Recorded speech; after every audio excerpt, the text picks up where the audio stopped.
¿Sabías que el Palacio de Kensington comenzó como una simple casa de campo lejos del caos de Londres? En 1605, Sir George Copin, un cortesano del reinado de Jacobo I, mandó construir una mansión discreta conocida como Nottingham House. Situada en las afueras de la ciudad, era un refugio ideal del humo, la peste y el bullicio de la metrópolis. Pero su destino estaba a punto de cambiar para siempre.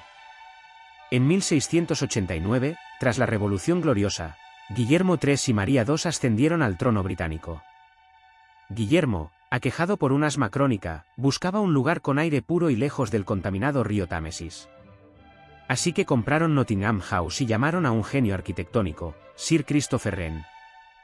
Wren, conocido por reconstruir Londres tras el gran incendio, amplió la mansión con alas simétricas, patios interiores y techos abovedados. Así nació el Palacio de Kensington, discreto pero majestuoso, un lugar que, desde entonces, sería testigo del corazón palpitante de la monarquía británica. A diferencia del fastuoso Palacio de Viteal, Kensington ofrecía algo más valioso: discreción.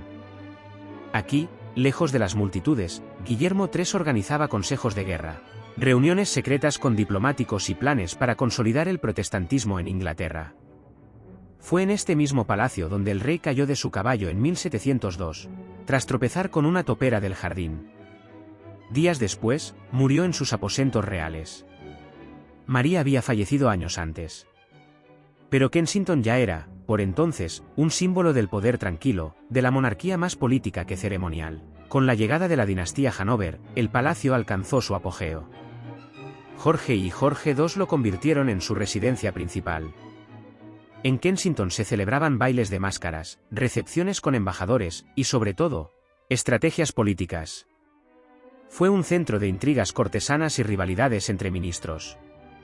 Sin embargo, tras la muerte de Jorge II en 1760, el último monarca que residió allí como sede principal, Kensington comenzó su lenta decadencia.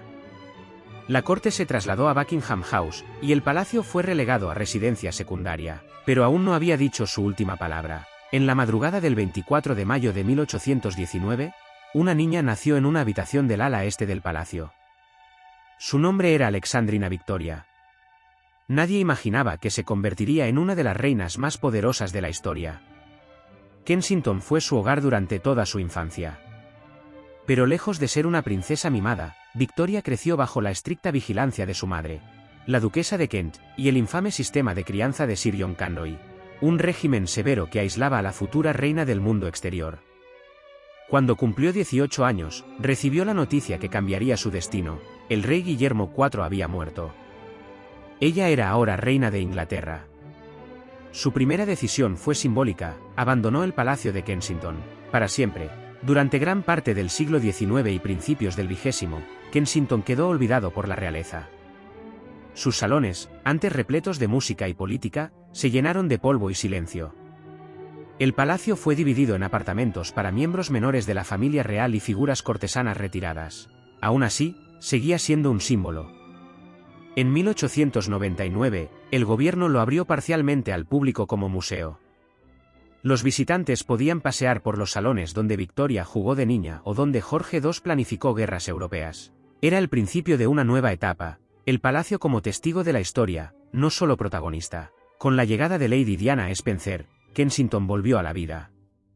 Tras casarse con el príncipe Carlos en 1981, Diana se instaló en el apartamento 8 del palacio, donde crió a sus hijos, los príncipes William y Harry. Aquí jugaban en los jardines, montaban en bicicleta y hacían picnics lejos de las cámaras. Pero también fue donde Diana sufrió en silencio. Entre estas paredes enfrentó su soledad, su divorcio, la presión mediática. Kensington fue su refugio y su prisión. Tras su trágica muerte en 1997, el palacio se convirtió en un lugar de peregrinación mundial. Montañas de flores, cartas y peluches rodearon sus rejas. La princesa del pueblo había dejado su huella. En 2013, el príncipe William y su esposa Catherine, duquesa de Cambridge, devolvieron la vitalidad al palacio. El apartamento 1A fue completamente renovado. Modernizado, pero respetando su historia. Allí viven con sus hijos, los príncipes George, Charlotte y Louis. Kensington volvió a ser un hogar real, lleno de risas infantiles, retratos familiares y decisiones que marcarán el futuro de la corona británica. Aunque más privado que público, el palacio mantiene sus puertas abiertas a los visitantes. Su parte histórica muestra trajes reales, salones barrocos, y jardines que parecen sacados de un cuento. El Palacio de Kensington guarda secretos que el tiempo no ha borrado. Se dice que los pasillos están embrujados por la reina María II, y que Diana aún vive en las memorias de los guardias que juraron verla en noches de tormenta. Hay pasajes ocultos, puertas falsas y cámaras que sirvieron de escondite a conspiradores. Sus jardines, diseñados por Cape Villette y Brown y más tarde por William Kent, encierran símbolos esotéricos. Y sus muros, si hablaran, contarían historias de amores prohibidos, traiciones políticas y pactos silenciosos. Kensington no es solo una casa real. Es un libro viviente de la historia británica. Hoy, el Palacio de Kensington no solo es una postal para turistas o un símbolo estático de la realeza. Es un lugar donde la historia continúa. Donde niños reales siguen creciendo. Donde la memoria de Diana aún emociona. Donde el pasado dialoga con el presente. Caminar por sus salones es recorrer siglos de guerra, amor, traición y renacimiento.